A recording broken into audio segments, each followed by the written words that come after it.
Welcome back. హైదరాబాద్లో దారుణం జరిగింది. స్కూలు బస్సు కింద పడి 1వ తరగతి విద్యార్థిని అంజలి మృతి చెందింది. చిన్నారి బస్సు ఎక్కాక డోర్ దగ్గరే నిలబడి ఉంది. ఇది గమనించని డ్రైవర్ సడన్ బ్రేక్ వేయడంతో బస్సు టైరు కింద పడిపోయింది. దీంతో చిన్నారి టైర్ల కింద నలిగిపోయింది.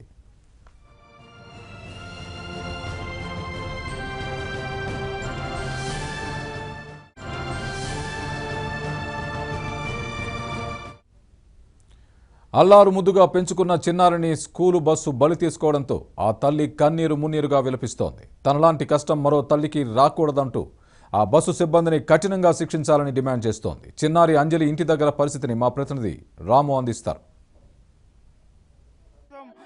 వనస్థలిపురంలో చనిపోయిన 6 ఏళ్ల చిన్నారి 1వ తరగతి చదువుతున్న చిన్నారి అంజలి తల్లి పుష్పలత ఉంది. పుష్పలతతో మాట్లాడిద్దాం. వ్యాన్ వేరే పిల్లలు ఎక్కించుకొని అట్టనే పోనిచ్చిండు. ఆ డోర్ వేయలేదు. స్పీడ్ పోయి ఆపినప్పుడు ఆయన స్పీడ్ పోయిండు. ఆడ బేక్కి అది ఉందంట, అది తాకినప్పుడు మా పిల్ల కింద అది వేయలే డోరు. ఆడ పట్టుకునేటోడు వ్యాన్ ఎక్కించుకుంటోడు ఉండు. నేను చెప్పిన పొద్దున కూడా వ్యాన్ మంచిగా పోనీరు. ఇప్పటికి 2-3 సార్లు నా పిల్లలు కూర్చో ముందుకు ఎక్కంగానే స్పీడ్ పోతాడు.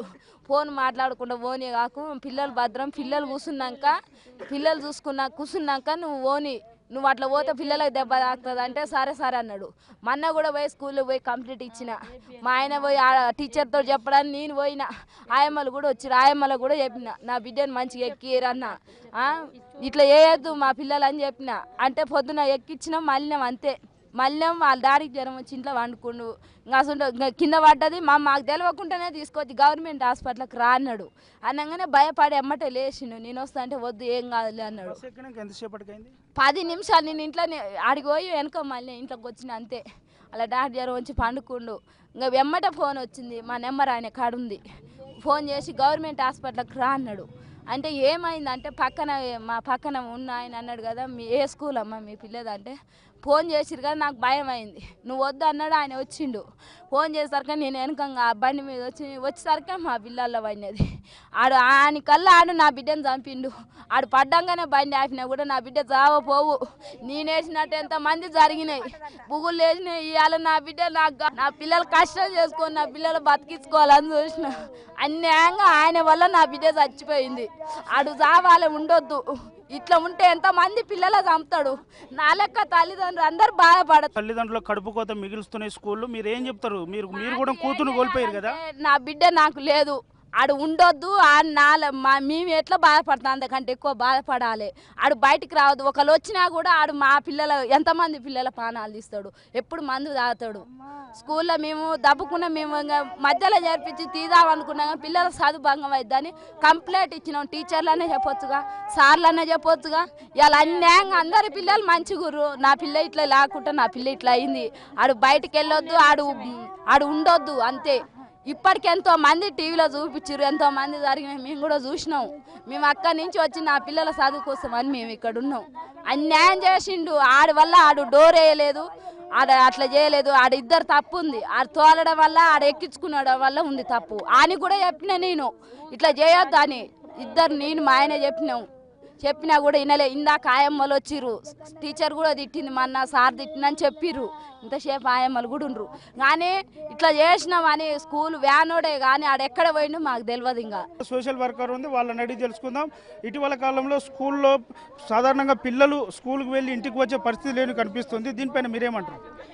నేటి బాలలే రేపటి పౌరులని మనం మన తరతరాల నుంచి చదువుకొని వస్తున్నటువంటి సూక్తి. కానీ ఈరోజు అటువంటి సూక్తికి విలువ లేకుండా పోయింది. మరి ఇటువంటి బాలలను, ఇటువంటి పసికందులు ఎన్నో నేల రాలుతున్నప్పటికీ కూడా ప్రభుత్వం తరపు నుండి ఎటువంటి చర్యలు లేవు. ప్రైవేట్ స్కూల్స్లో ఉన్నటువంటి అధ్యాపకులు వేలకు ఫీజులు వసూలు చేస్తున్నప్పటికీ కూడా పిల్లలకు సరి అయిన సౌకర్యాలు అనేది ఇంతవరకు ఎటువంటి కల్పించడం జరగడం లేదు. ఎంతోమంది విద్యార్థులు ఇప్పటికీ నష్టపోతున్నారు. ఎంతోమంది తల్లిదండ్రులకు కడుపు కోత మిగులుతున్నప్పటికీ కూడా ప్రభుత్వం తరపు నుండి మాత్రం ఎటువంటి చర్యలు మాత్రం తీసుకోలేదు.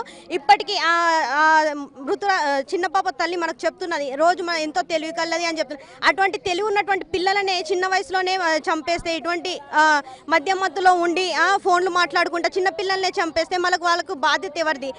ఇద్దరు చిన్న పిల్లలు, 2 ఆడపిల్లలు. నా పిల్లలను చంపిండు.